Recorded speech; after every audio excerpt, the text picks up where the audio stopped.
ஆணின் இனம் அது கிளை மாதிரி, பெண்ணின் இனம் அது வேர் மாதிரி.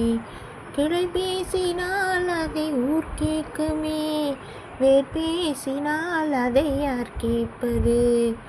இன்று தானே வெக்கத்தீரை கேட்டேன், என்னை நானே யுத்தம் செய்து ஜெயித்தேன்.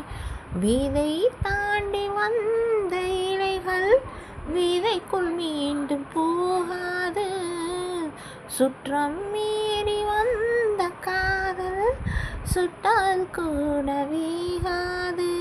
உன் கண்வினிக்குள் குடியிருந்தா காற்றும் வெயிலும் தாக்காது. இதெல்லாம் என்னோட ஆசை, சும்மா பாடியிருக்கேன். பிடிச்சிருந்தா லைக் பண்ணுங்கள்.